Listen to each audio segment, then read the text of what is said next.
How's it going, everybody? So in this video, I want to unfortunately report on my 5-month overall impression for using the Garmin Venu X1 as my daily watch for sleep tracking, for exercising, for smartwatch functions.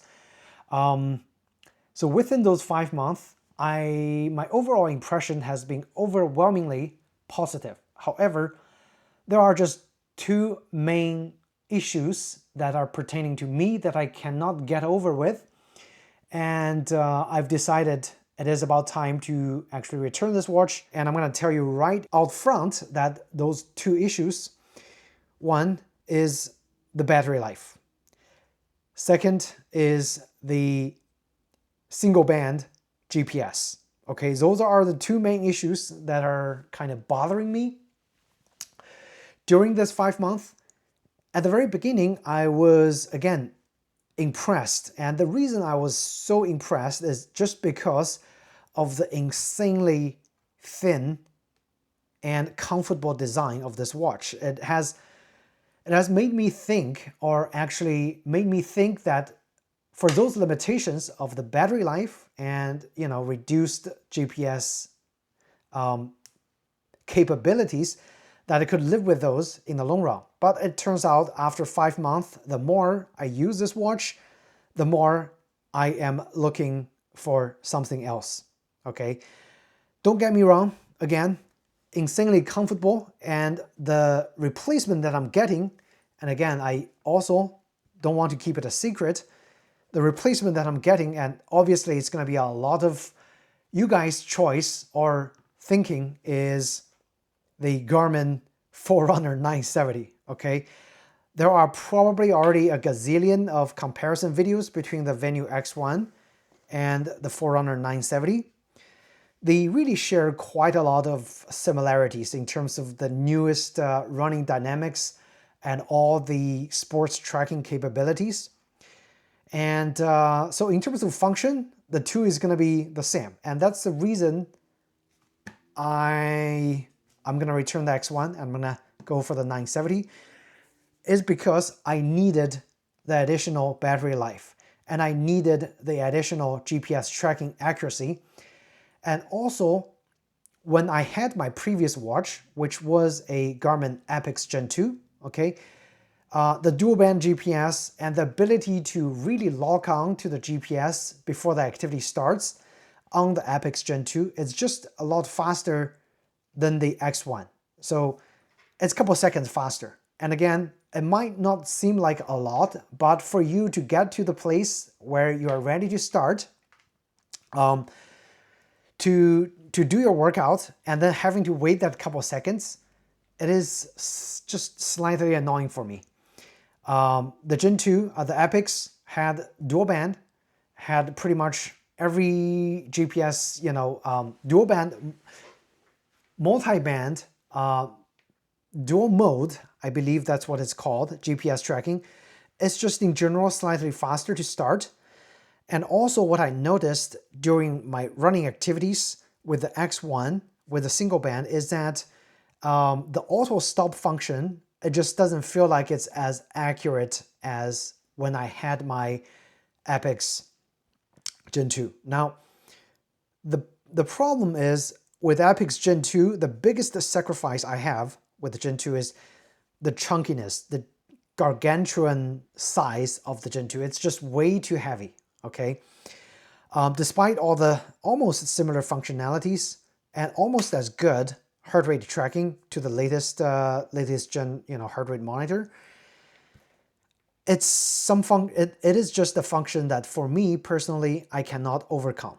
Okay, the GPS accuracy and the dual band, multi-band functionality.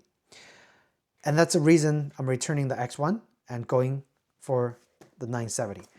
And again, I'm making this video to make you guys aware on the pain points of the X1, which again, it's gonna be hurting most for, I would say, quite a lot of people, okay? So the marketing segmentation of the Venu is actually just for active folks who needs a well-integrated smartphone function into their watch, which this watch, I mean, really delivers for the most part, okay? And functionality-wise, I have absolutely no complaint for activity tracking, okay? And you can see I use this watch a lot, okay? I love it for the ability to track things that I really want to do, and I love the ability, the comfortness of this watch. It's got a hypoallergenic titanium backing that is really has not caused any issue for long-term wear. Okay, it's just really comfortable. And because it's titanium, the metal is not as cold as, say, a stainless steel. So even if, you know, it's cold weather, you put it on here, it's instantly comfortable because it just caters to your body temperature. This plastic casing, okay, I know people complain about the build quality. This plastic casing really doesn't bother me at all. And it contributes to the lightweightness of this watch. What I also love for the X1 is really this scratch-proof titanium large square display. In terms of showing all the messages, it shows quite a lot more information compared to a round watch. Okay, I can't argue with that. But is it insanely more useful compared to a round watch? I would say not really. Okay, so it is square, it is nice, but compared to a round watch, it really doesn't improve that much in terms of usability and functionality. So if you have a fear of missing out on the biggest, brightest, you know, largest sapphire crystal watch display on Garmin, you're really not gonna miss out a lot of functionalities or the features or even the additional display area, because guess what? A lot of those watch face that I like are designed for round face. So you can see it has a lot of wasted space on the watch face because this watch face I like is designed for a round watch. So when I open up this watch, wasted space, that's not useful. Right, so keep that in mind. Most of Garmin's widgets, watch faces are designed for round face to maximize the round face screen estate. So that is the reason that I'm returning this watch. And again, just maybe it's not as important to you. The battery life, you have to charge it 5 days, pretty much max. For the 970, I'm gonna be expecting 2 weeks. Okay, so that's double the amount of time that I could wear it without having to worry about charging it. Second thing is GPS. It's just slightly slower in terms of locking the GPS during activity start, and slightly slower in terms of detecting auto stop during my run. When I stop, it takes just that couple more seconds to stop. Slightly annoying, but again, I kind of think those features are important to me, so that's why I just finally decided after 5 months, that's it, I'm gonna return it. The watch band that they provided, it is comfortable. It is very, very comfortable, and it's, you know, nicely designed. However, just after a couple uses, you can see the wear on the area that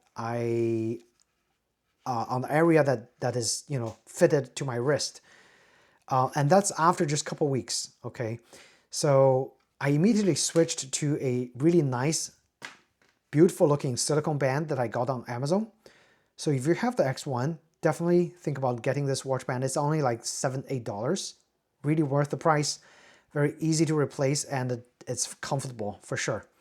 So I haven't looked back on the using the nylon band or the soft band. It's nice to have, but again, I think the silicone band that's nicely designed and comfortable is really the best way to go. Depending on how comfortable this band is for the 970, I might just get the similar band for the 970. But again, this video is about the reason why I returned the X1, and if you are thinking between the X1 and the 970 and you care about the two features that I mentioned, okay, and again, this is brand new, I literally just got this today, I would highly suggest give the 970 a serious consideration. Now, immediately the 970 is heavier. It's not much heavy as to a Phoenix 8 or Epix, but it is heavier. Well, bigger battery, dual multi-band GPS, which is really what I need. Okay, I'm gonna in turn make that sacrifice, go with a thicker band, but not as thick as Epix. You can see immediately that, again, it's gonna be really hard for me to let go the thinness of the Venu X1. It's just so much thinner. And also, titanium, plastic, okay?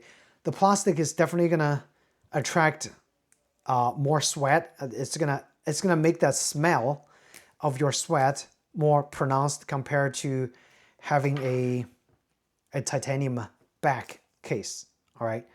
So that's a sacrifice. And another thing that the 970 get, the X1 omitted, unfortunately, I believe they just won't be able to, you know, cramp that additional function, is the ECG or EKG function for the electric, you know, heart rate tracking.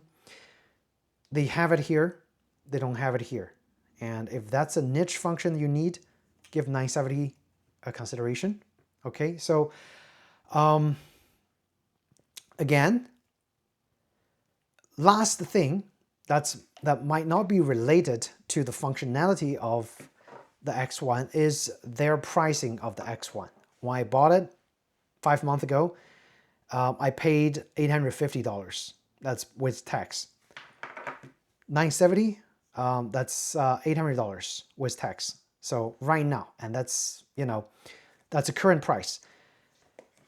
They have since heavily discounted the Epix, the Venu X1.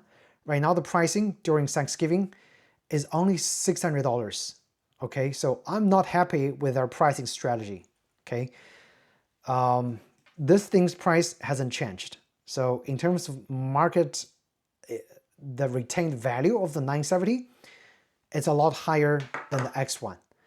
But that means you could get an X1 at an insanely good discount right now on, you know, any major website for $600 plus tax, or you could get it used for probably, you know, $500 or less.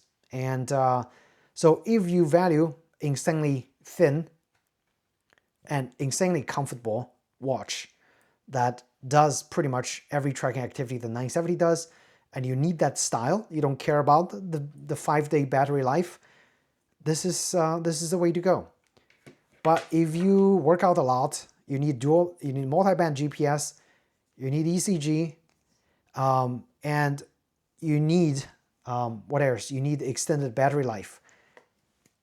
You just have to go with a 970. It's a lot more chunkier, man. I'm gonna miss the thinness of the X1. But that's the last thing I want to say between those two watches.